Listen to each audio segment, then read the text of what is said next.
Starfield has released its first DLC called Shattered Space.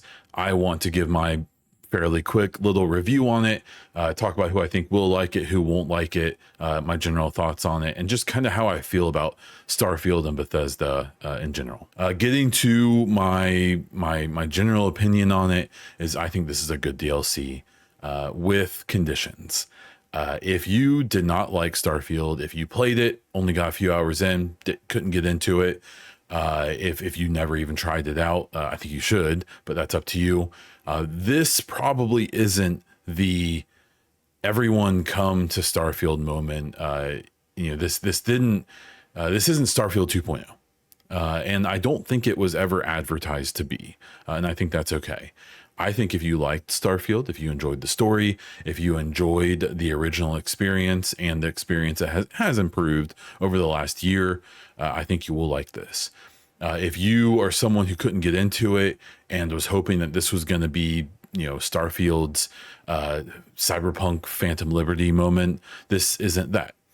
This is also not 3 years later, and it's arguable that Starfield, from a core perspective, didn't need to be fixed in the same way a game like Cyberpunk or some of the other games that came out in rough spots and then got a lot better did.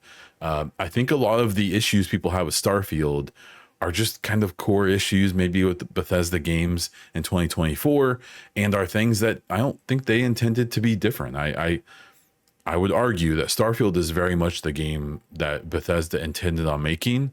And then the conversation from there goes whether or not that's good enough or if that's a good idea. And I think that's probably a conversation for a different video, but I'm sure I'll touch on it here a bit. But long story short, if you liked Starfield, this is more Starfield with maybe a little more depth. I think a little more focus, having everything on one world, having some new points of interest, and some of the things they added to kind of the base game in general have definitely improved it, the game as a whole. I just don't think this is going to be the thing that if someone didn't like the base game, this isn't changing anyone's mind. At least I don't think it will. So that's kind of my general feelings. Now, as for the actual DLC, the story, I thought was fine. It's not groundbreaking. It felt very Fallout, felt very Bethesda.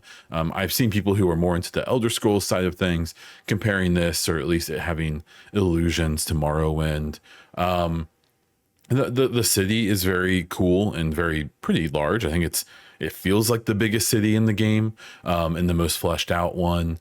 The visuals are Starfield visuals, where some of the things are insanely beautiful and the aesthetic is very pretty and very cool and feels pretty lived in. But visuals are also animations and things like that, and that hasn't changed. It's pretty obvious that this game is not doing giant full scale motion capture for every single thing on the screen, maybe nothing at all when you look at a lot of the animations, especially during conversations and things like that. So the Starfield is such a strange game when it comes to visuals, because you can find a sandwich sitting on your ship or in a random base somewhere, and it's or a fruit or something. It's the highest resolution, the most realistic thing I've ever seen in a video game. And then you're running through the world and there's a rock in the ground that is like 4 pixels.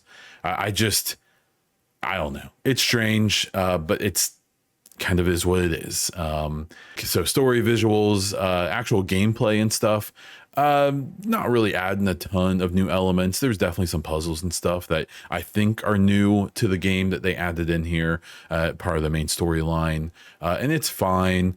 I like the gameplay of Starfield, so I'm already sold on it. I had fun playing this game, but like I said before, if you didn't like it before, you probably aren't going to suddenly like it after playing this DLC.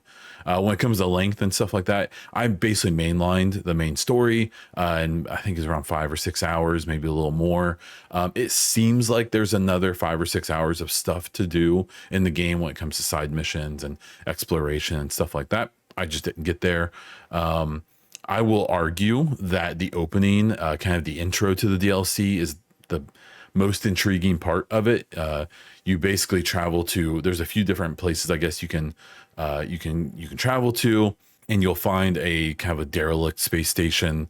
It's a pretty big chunk of it is some of that zero G gameplay that I think is almost universally enjoyed by people who played the base game. And you only got to do so much of it, but where you go into a space station or that has no power, and so you're floating, and it's super cool. It's the Oracle station is what introduces you to the DLC, and I was happy with the DLC in general. I kind of wish they could have captured what they did with the Oracle station and just given us a bunch more of that. But maybe we'll get that in the future. We'll have to wait and see. But in conclusion, like I said, if you like Starfield, you'll like this. It's more Starfield. I think Starfield is in a good spot as it's ever been. We're a year out now, and it seems almost certain they're going to do more DLC. Despite all of the static and chatter around the game, it seems like they have a pretty solid player base and people who do enjoy the game. And it seems that they've made quite a bit of money off of this game, even with its fairly mixed reception in general. The conversation goes to, and I'll entertain it for a minute here, and because it's been in my Discord a lot, we've been chatting about it, and it's something I've seen everyone talking about, is what this means for the future of Bethesda. I don't think people should suddenly expect Starfield to become a game that is more fitting in 2024, that has modern animations and dialogue systems and relationships and all of that. This is an old school Bethesda game with a nice shine on it, basically, and some new mechanics with space travel and all of that. But with Elder Scrolls 6, I'm sure they'll end up giving it a subtitle at some point. That's probably not going to cut it.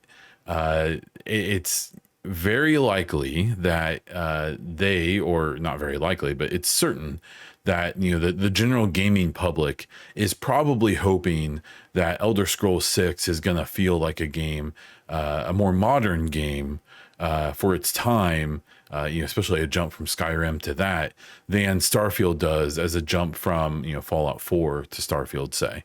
If I was a betting man, though, I suspect in 3, 4, 5 years, however long it is until we get Elder Scrolls, the next one, Elder Scrolls 6, I'm willing to bet there's going to be tons of conversations about, man, this game feels like it's from 10 years ago, because there's just no indication at this point that Bethesda's going to make some big change and move to a new engine or change, what they do and how they make their games. Maybe that won't work out for them. I suspect the performance of Starfield is going to educate at least some of that. But the truth is, at least in my opinion, whether that's the truth or not, is that as long as Todd Howard's the head honcho there, I suspect Bethesda games are going to be Bethesda games, for better or worse. I remember, and I believe it was a making of thing for Starfield, he was talking about how Bethesda's so big and how he's tried to delegate more things. And then I believe it was either in that same doc or in interviews afterwards, people were saying that everything runs through Todd, and Bethesda's, it's just too big for that at this point. They have multiple development teams working on multiple games. That probably doesn't work. And, it may be arguable that some of the things that Todd holds dear to their games are maybe not very endearing to modern gamers, and definitely won't be in the future as we keep going.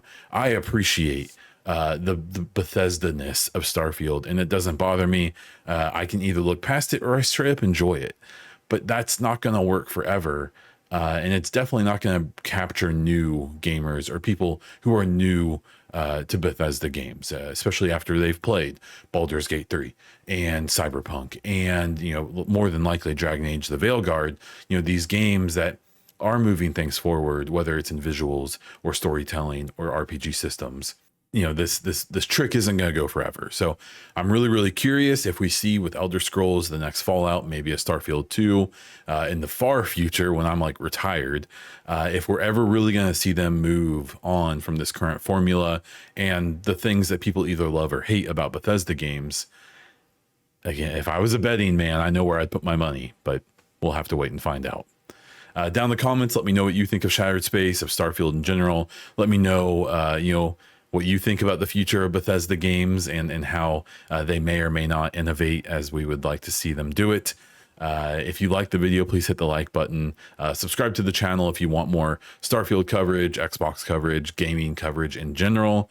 I would love to see you around. If you really want to support my content, get videos like this one a bit early, as well as a few other perks, consider becoming a YouTube member. You can also check out my merch if you want a coffee cup to throw on your desk. If you want to support or check out my other content, click on the link in the description of the video. That is all I have for this one. So until next time.